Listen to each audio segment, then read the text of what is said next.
చుట్టూ నువ్వు కట్టుకున్న గోడను బద్దలు ಮೊದಲು కొట్టు. ನಿನಗಿರುವಂತ ಒಂದು ಒಂದು ಗೋಡೆನ నీ ముందు కనపడే ప్రతి వ్యక్తి దేవుని కుమారుడే. ನಿನ್ನ ಮುಂದೆ ಕಾಣುತ್ತ ಎಲ್ಲಾ ವ್ಯಕ್ತಿಗಳು ದೇವರ ఈ ಮಕ್ಕಳು. భూమి మీద అది ముస్లిం అయినా క్రిస్టియన్ అయినా లేకపోతే క్రిస్టియన్ అనేది కూడా లేదు. ಈ ಭೂಲೋಕದಲ್ಲಿ ಮುಸ್ಲಿಂ ಆಗ್ಬೋದು, ಕ್ರೈಸ್ತರು ಎಂಬ ಮಾತು ಇಲ್ಲ. మనం క్రీస్తును అనుసరించేవారు. ನಾವು ಕ್ರಿಸ್ತನ ಅನುಯಾಯಿಗಳು. క్రీస్తుకి శరీరం అక్కర్లేదు. ಕ್ರಿಸ್ತನಿಗೆ ಶರೀರ ಬೇಡ, క్రీస్తుకి నీ మనసు కావాలి. ಕ್ರಿಸ್ತನಿಗೆ ನಿನ್ನ ಮನಸ್ಸು ఆ ಬೇಕು. మనసులోనే సమస్తం ఉన్నది. ಆ ಮನಸ್ಸಿನ ಸಮಸ್ತ ಇದೆ. నువ్వు శరీరంతో నేను రిలీజన్, నేను క్రైస్తవుడిని, నేను హిందువుని, నువ్వు ముస్లింని, లేకపోతే నువ్వు జంటైల్ అని చెప్పుకోవడం వల్ల ಶರೀರದಿಂದ ಹೇಳ್ಬೋದು ನಾನು ಮುಸ್ಲಿಂ, ನಾನು ಕ್ರೈಸ್ತರು, ನಾನು ಹಿಂದೂ, నీవు ನಾನು ಅನ್ಯ ಎಂಬುದು ಹೇಳ್ಬೋದು. అంటే నువ్వు ఎదుటి వాడిని ప్రేమించాలి. ಇವ್ರು ನೆರೆಯವರ ಪ್ರೀತಿ ಮಾಡ್ಬೇಕಂದ್ರೆ నీ రిలీజన్ లేకపోతేనే ప్రేమించగలవు. ನಿನಗೆ ಧರ್ಮ ಇಲ್ಲ ಅಂದ್ರೇನೆ ಪ್ರೀತಿ ಮಾಡ್ಲಿಕ್ಕೆ ಸಾಧ್ಯ. ఒకవేళ నువ్వు అదే రిలీజన్ లో కనుక ಒಂದು జీవిస్తే ವೇಳೆ ಧರ್ಮದಲ್ಲಿ ಬದುಕಿದರೆ నీ ఎదుటి వాడి అయిన సహోదరుడైన హైందవుడు నువ్వు ప్రేమించలేవు. ನಿನ್ನ ನೆರೆಯವನಾಗಿರುವಂತಹ ಸಹೋದರನ್ನು ಪ್ರೀತಿ ಮಾಡ್ಲಿಕ್ಕೆ ಸಾಧ್ಯ ಇಲ್ಲ.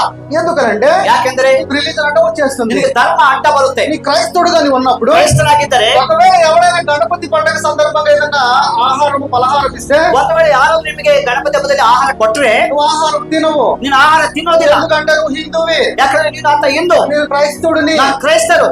ఈ భేదం వచ్చేస్తుంది. ಇಂತ ಭೇದ ಉಂಟಾಗುತ್ತದೆ. దేవుడి దగ్గర అలాంటి భేదం లేదు. ದೇವರಲ್ಲಿ ಭೇದ ಇಲ್ಲ, మనలోనే ఈ భేదము. ನಮ್ಮಲ್ಲಿ ಈ ಭೇದ. దేవుడి దగ్గర అందరూ ఆయన పిల్లలు. ದೇವರಿಗೆ ಎಲ್ಲರೂ ಆತನ ಮಕ್ಕಳು. మనం ఏమనుకుంటామంటే ನಾವೇನ್ಕೊಳ್ತೀವಿ, మనం సత్యం తెలుసుకున్నాం కాబట్టి ಸತ್ಯ ತಿಳಿದಿದೆ, మనం అదృష్టవంతులము. ನಾವು ಅದೃಷ್ಟವಂತರು. వాళ్ళు సత్యం తెలుసుకోలేదు ಅವರಿಗೆ కాబట్టి ಸತ್ಯ ಗೊತ್ತಿಲ್ಲ, వాళ్ళు పాపులు ಅವರು అనుకుంటారు. ಪಾಪಿಗಳ ಅಂತ దేవుడి ಹೇಳ್ತೀವಿ. దగ్గర పాపియా లేకపోతే నీతిమంతుడు అనేది లేదు. ದೇವರ ಬಳಿಯಲ್ಲಿ ಪಾಪಿಗಳು ನೀತಿವಂತರೆಂಬ ಲೆಕ್ಕ ಇಲ್ಲ. దేవుడి దగ్గర నా కుమారుడనే ఉంటుంది. ದೇವರ ಬಳಿ ನೀವು ನನ್ನ ಮಕ್ಕಳಾಗಿದ್ದೀರಿ. ఒకవేళ నువ్వు రిలీజన్ గా నువ్వు జీవిస్తే ಒಂದು ವೇಳೆ ಧಾರ್ಮಿಕವಾಗಿ ಬದುಕಿದರೆ నువ్వు ఎవరికి వెన్నుపోటు పొడుస్తున్నావు? ನೀವು ಯಾರಿಗೆ ಬೆನ್ನು ಚೂರಿ ಆಗ್ತಿದೀಯಾ? యేసు ప్రభు ఏం చెప్పాడు? ಯೇಸು ಸ್ವಾಮಿ ಏನ್ ಹೇಳಿದ್ರು? నిన్ను వలె నీ పొరుగు వాని ನಿನ್ನ ಹಾಗೆ ನಿನ್ನ ನೆರೆಯವನ ಪ್ರೀತಿ ಮಾಡು. ఒకవేళ నువ్వు రిలీజియస్ గా జీవించిన ಒಂದು ವೇಳೆ ಧಾರ್ಮಿಕವಾಗಿ ಬದುಕಿದರೆ నువ్వు ఎవరిని ప్రేమించవు? ನೀನು ಯಾರು ಪ್ರೀತಿ నీ ಮಾಡೋದಿಲ್ಲ, ఎదుటి వాడిని ప్రేమించవు. ನೆರೆಯವರ ಪ್ರೀತಿ ಮಾಡೋದಿಲ್ಲ. ఎదుటి వాడిని ప్రేమించకపోతే నువ్వు ఎవరి మాట అతిక్రమణ ನೆರೆಯವರ ಪ್ರೀತಿ ಮಾಡದೇ ಇದ್ದರೆ ಯಾರ ಆಜ್ಞೆಯನ್ನು ನೀವು ಅತಿಕ್ರಮ ಮಾಡಿದ್ದೀಯಾ? చేస్తున్నావు?